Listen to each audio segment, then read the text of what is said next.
PTI पर पाबंदी लगाने का फैसला। हम जानते हैं हमारी पॉलिटिकल एलीट बहुत करप्ट है। इस पॉलिटिकल एलीट का पढ़ाई लिखाई से, हिस्ट्री से, पॉलिटिकल साइंस से दूर दूर का कोई ताल्लुक नहीं है। लेकिन क्या नून लीग के अंदर कोई एक प्रोफेसर भी ऐसा नहीं है जो बताए नून लीग की लीडरशिप को कि पाकिस्तान में पॉलिटिकल पार्टीज पर पाबंदी के क्या असरात निकले हैं? क्या कोई एक सुकरात भी मुस्लिम लीग नून की लीडरशिप को बताने के लिए तैयार नहीं कि इससे पहले जिन सियासी जमातों पर पाबंदी लगाई गई वो सियासी जमातें मजीद मजबूत हो गई? क्या कोई एक दानिश्वर भी नून लीग में ऐसा नहीं है जो अपनी लीडरशिप को बताए कि पॉलिटिकल पार्टीज का ताल्लुक पॉलिटिकल टेंडेंसी से होता है, पॉलिटिकल थॉट से होता है? इन पर पाबंदी लगाने से पॉलिटिकल थॉट को ख़त्म नहीं किया जा सकता। आज हम रीथिंक विद उमर जावेद में जानने और समझने की कोशिश करेंगे कि पाकिस्तान में पॉलिटिकल पार्टीज पर पाबंदी लगाने के क्या असरात हुए। इस वाले से दो बड़े मॉडल्स सामने रखकर हम ये समझने की कोशिश करेंगे। व्यूवर्स को रीथिंक विद उमर जावेद में वेलकम। आप में से ऐसे व्यूवर्स जिन्होंने अभी तक rethink with Umar Javed subscribe नहीं किया, हमारी रिक्वेस्ट है kindly rethink with Umar Javed subscribe करें। पाकिस्तान के कॉन्स्टिट्यूशन का आर्टिकल 17 ये राइट देता है पॉलिटिकल पार्टीज की फॉर्मेशन का, सियासी जमात बनाने का। इसी तरह ये आर्टिकल 17 हुकूमत को ये राइट देता है कि अगर वो समझे कि कोई सियासी जमात मुल्क की सिक्योरिटी के खिलाफ काम कर रही है या किसी और तरह का फॉरेन फंडिंग है या गद्दारी, अगर हम देखेंगे गद्दारी कर रही है, तो फिर ऐसी सियासी जमात पर हुकूमत पाबंदी लगा सकती है। लेकिन इसका हतमी इख्तियार सुप्रीम कोर्ट ऑफ पाकिस्तान के पास ही होता है, क्योंकि आखिरी अथॉरिटी हुकूमत को भी सुप्रीम कोर्ट से रुजू करना पड़ता है, सुप्रीम कोर्ट के पास जाना पड़ता है। अब जो ये फैसला किया जा रहा है पीटीआई पर पाबंदी लगाने का, इस फैसले के नताइज क्यों ज़्यादा संगीन होंगे, पहले से भी क्यों ज़्यादा भयानक होंगे? क्योंकि हमारे पास पाकिस्तान में बहुत से ऐसी एग्जाम्पल्स हैं कि जहां पॉलिटिकल पार्टीज को बैन किया गया लेकिन वो पॉलिटिकल पार्टीज मजीद मजबूत होकर सामने आई। इस वाले से दो मॉडल्स हम रखते हैं, दो बड़े मॉडल्स रखते हैं। पाकिस्तान की हिस्ट्री में सबसे पहले जिस बड़ी पार्टी को बैन किया गया वो कम्युनिस्ट पार्टी ऑफ पाकिस्तान थी। इस हवाले से 9 मार्च 1951 को उस वक्त के प्राइम मिनिस्टर लियाकत अली खान ने अपनी तरफ से एक इंकशाफ किया कि कम्युनिस्ट पार्टी ऑफ पाकिस्तान में जनरल अकबर खान के साथ मिलकर और जो कम्युनिस्ट पार्टी के बाकी उस वक्त के रहनुमा थे, सज्जाद ज़हीर, फैज़ अहमद फैज़, ये जो कम्युनिस्ट टेंडेंसी रखते थे, इनके साथ मिलकर हुकूमत का तख्ता पलटने जा रही है। अब एक तो ये बात सबसे पहले समझने की मुझे ये समझ नहीं आता कि लियाकत अली खान के पास मैंडेट ही क्या था पाकिस्तान पर हुकूमत करने का। वो इंडिया से मुंतखब होकर आए थे, पाकिस्तान में उनका कोई हल्का नहीं था, ऐसे ही यहाँ प्राइम मिनिस्टर बने रहे वो। खैर चलें, लियाकत अली ने यह इल्ज़ाम लगा दिया कि कम्युनिस्ट पार्टी जनरल अकबर की मदद से उनका तख्ता पलटना चाहती है। उसके बाद फिर बाकायदा ये पूरा ट्रायल हुआ, रावलपिंडी साजिश केस ये कहलाता है, और इसके तहत जुलाई 1954 में कम्युनिस्ट पार्टी ऑफ पाकिस्तान पर पाबंदी आयद कर दी। अब जुलाई 1954 में कम्युनिस्ट पार्टी पर पाबंदी लगाई जाती है तो कम्युनिस्ट पार्टी के अंदर जो कम्युनिस्ट्स हैं, ये एक स्टूडेंट विंग, उस वक्त की बहुत बड़ी डेमोक्रेटिक स्टूडेंट फेडरेशन DSF भी जिसे कहा जाता है, कम्युनिस्ट ने अपने आप को इस DSF में ऑर्गेनाइज करना शुरू कर दिया। इस DSF पर भी 1954 में पाबंदी लगा दी गई। उसके बाद जो कम्युनिस्ट पार्टी के लीडर्स थे, कम्युनिस्ट पार्टी के वर्कर्स थे, उन्होंने अपने आप को, जो आज़ाद पाकिस्तान पार्टी थी मियां इफ्तिखारुद्दीन की, जो खुद अपने आप को लेफ्टिस्ट कहते थे, इसमें और नेशनल अवामी पार्टी में यानी नैप में अपने आप को ऑर्गेनाइज करना शुरू कर दिया। इन जमातों के तहत, इन जमातों के अंदर रहकर उन्होंने काम करना शुरू कर दिया। 1960s के इरा में जो नेशनल अवामी पार्टी थी यानी नैप थी, वो कम्युनिस्ट का, सोशलिस्टों का पाकिस्तान में सबसे बड़ा सियासी प्लेटफॉर्म बन गया था। इसके अंदर एक तो नेशनलिस्ट मौजूद थे, सिंधी नेशनलिस्ट, प्रोग्रेसिव जो नेशनलिस्ट थे, Pakhtun nationalist, Baloch nationalist, Sindhi nationalist, Bengali nationalist भी मौजूद थे। इसके साथ जो पंजाब में जो पंजाबी थे इस पार्टी में और जो महाजर थे, उर्दू स्पीकिंग थे, वो बड़ी तादाद में कम्युनिस्ट ही थे। इस जो नेशनल अवामी पार्टी है इसके जो लीडरशिप थी इसमें दो हिस्सों में, यानी उस वक्त का जो कॉन्टेक्स्ट ऐसा था इंटरनेशनल के कुछ कम्युनिस्ट रशिया प्रो रशियन थे और कुछ कम्युनिस्ट प्रो चाइना थे।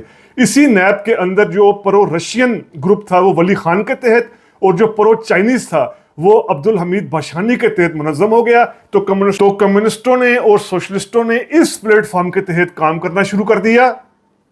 और इस वक्त की एक और बड़ी student organization national students federation जिसे कहा जाता है, NSF, इसमें भी बड़ी तादाद में जो लेफ्ट लीनिंग रखने वाले स्टूडेंट्स थे, तालिब इल्म थे, उन्होंने इसको एज अ स्टूडेंट प्लेटफॉर्म के तौर पर यूज किया। यानी कम्युनिस्ट पार्टी पर पाबंदी लगाने का कोई फायदा नहीं हुआ।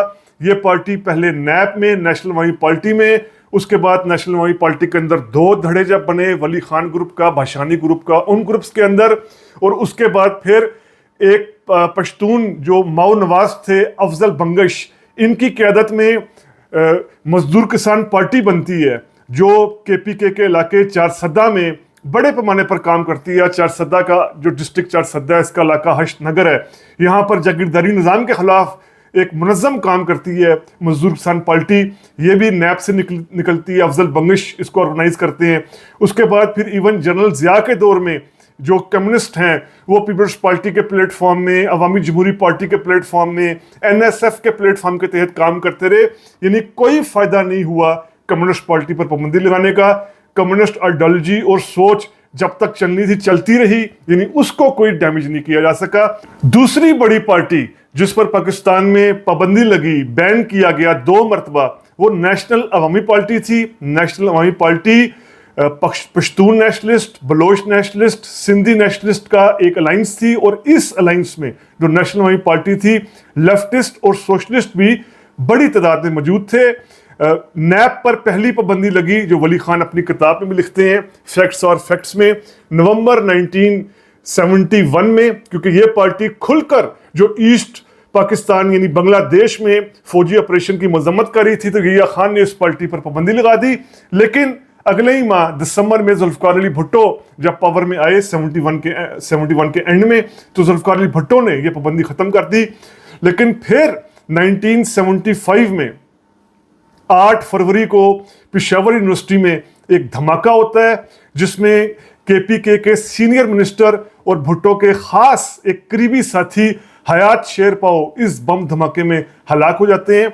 अब जुल्फकार अली भुट्टो और उनकी हुकूमत फौरी तौर पर जो नेशनल अवामी पार्टी है इसकी लीडरशिप पर इल्ज़ाम लगाती है कि हयात शेरपाओ के कत्ल में इन नैब की लीडरशिप का हाथ है, और जुल्फकार अली भुट्टो फौरी तौर पर यानी अगले ही रोज़ 9 फरवरी 1975 को कौमी असम्बली से 2 बिल्स मंजूर करवाते हैं।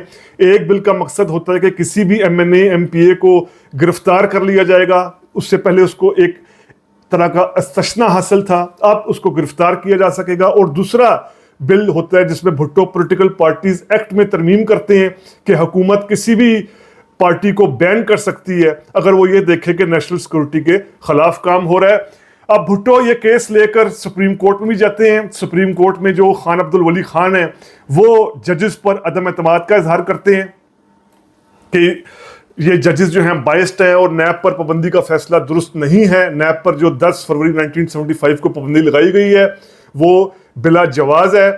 अब इस पर जो मुल्क के एक बड़े कानूनदान हैं, PTI के लीडर भी हैं, लेकिन इनकी ज़्यादा शोहरत जो है एक लॉयर की, एक इंटेलेक्चुअल की है, हामिद खान साहब। ये अपनी किताब constitutional and political history of Pakistan में इस सुप्रीम कोर्ट के फैसले जो 1975 का है इसके बारे में लिखते हैं कि ये फैसला एक तरफा था, और हामिद खान के मुताबिक इस फैसले में जो चीफ जस्टिस हमूदुर रहमान थे जिनकी शोहरत अच्छी थी, इनकी शोहरत भी दागदार हुई, क्योंकि सुप्रीम कोर्ट ने इस फैसले को बरकरार रखा और ये करार दिया कि जो नेशनल अवामी पार्टी है ये मुल्की मुफाद के खिलाफ काम कर रही है। असल में ऐसा नहीं था, हकीकत में ऐसा नहीं था।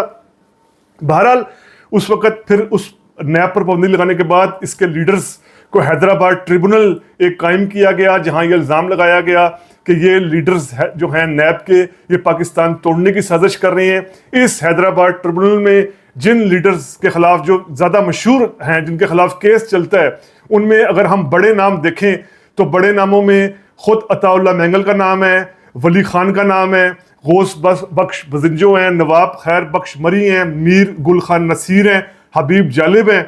اب یہ حیدرآباد ٹریبونل جنرل ضیاء آ کر ختم کر دیتا ہے، لیکن آپ یہ دیکھیے کہ نیب پر پابندی کا کیا اثر ہوا۔ یہ نیب پر جو پابندی لگی، یہ اس کے بعد جو نیب کے کئی لیڈرز تھے، کئی کارکن تھے، وہ شیر باز خان مزاری نے جو پارٹی بنائی تھی NDP، نیشنل ڈیموکریٹک پارٹی، اس میں شامل ہو گئے۔